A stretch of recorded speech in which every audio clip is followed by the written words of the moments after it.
صرف ایک تسبیح جو آپ کو مالا مال کر دے گی۔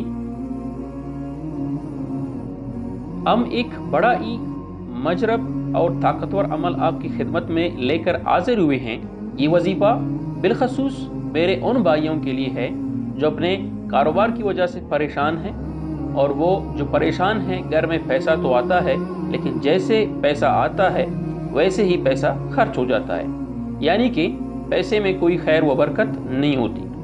میرے بھائیوں اور بہنوں، آپ جو بھی عمل جو بھی وظیفہ کرتے ہیں اس کے بعد اللہ تعالیٰ کی بارگاہ میں دعا ضرور مانگا کریں۔ دعا کی بڑی فضیلت ہے، کیونکہ دعا کو عبادت کا مغز کہا گیا ہے۔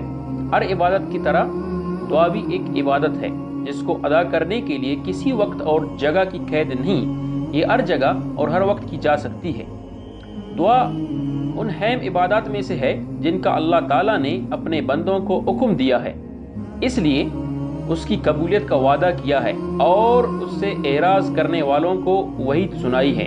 اللہ رب العزت کا فرمان حال شان ہے کہ تم مجھ سے دعا کرو، میں تمہاری دعا ضرور قبول کروں گا۔ نبی کریم صلی اللہ علیہ وآلہ وسلم کا فرمان عالی شان ہے کہ تمہارا پروردگار باحیا اور سخی ہے۔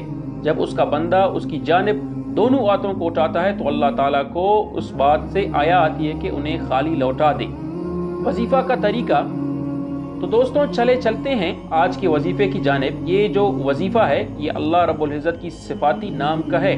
اس نام کو پڑھنے سے اللہ تعالیٰ آپ کے گھر سے ہر طرح کی تنگ دستی کو ختم کر دے گا، آپ کی ہر طرح کی پریشانی ختم ہو جائے گی۔ اگر آپ کاروبار کی وجہ سے پریشان ہیں تو انشاءاللہ کاروبار کو 4 چاند لگ جائیں گے۔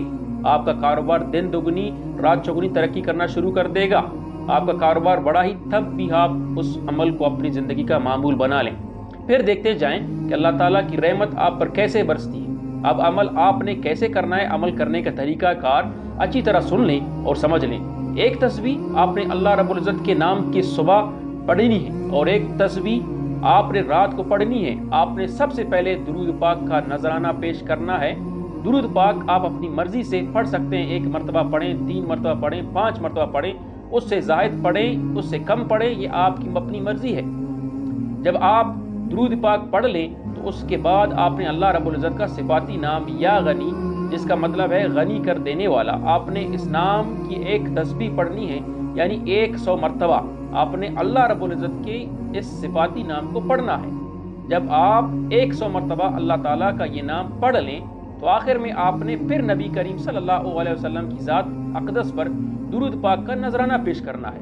اس کے بعد آپ نے اپنے ہاتھوں کو اللہ تعالیٰ کی بارگاہ میں اٹھا لینا ہے اور بڑی عاجزی کے ساتھ، بڑی انکساری کے ساتھ آپ نے اپنے الفاظ میں اللہ رب العزت کی بارگاہ میں دعا مانگنی۔ اسی طریقے سے آپ نے رات کو یہ عمل کرنا ہے۔ رات سونے سے پہلے آپ کسی بھی وقت یہ عمل کر سکتے ہیں۔ اس عمل کو، اس وظیفے کو آپ نے کم از کم 41 دنوں تک جاری رکھنا ہے۔ صبح شام اللہ تعالیٰ کے اس نام کی ایک تسبیح پڑھنے کا معمول بنا لینا ہے۔ اگر آپ چاہیں تو اس عمل کو، اس وظیفے کو اپنی زندگی کا معمول بھی بنا سکتے ہیں۔ جیسے جیسے آپ یہ وظیفہ پڑھتے جائیں گے، آپ دیکھتے جائیں گے کہ اللہ تعالیٰ کی رحمت کیسے آپ پر موسلادھار بارش کی طرح برستی ہے۔ اگر آپ بے روزگار ہیں تو آپ کو اچھا روزگار مل جائے گا۔ اگر پریشان ہیں تو اللہ تعالیٰ آپ کو اپنے غیبی خزانوں سے نوازے گا۔ اگر کاروبار کی وجہ سے پریشان ہیں تو انشاءاللہ میرے اللہ نے چاہا تو آپ کی وہ بھی پریشانی ختم ہو جائے گی۔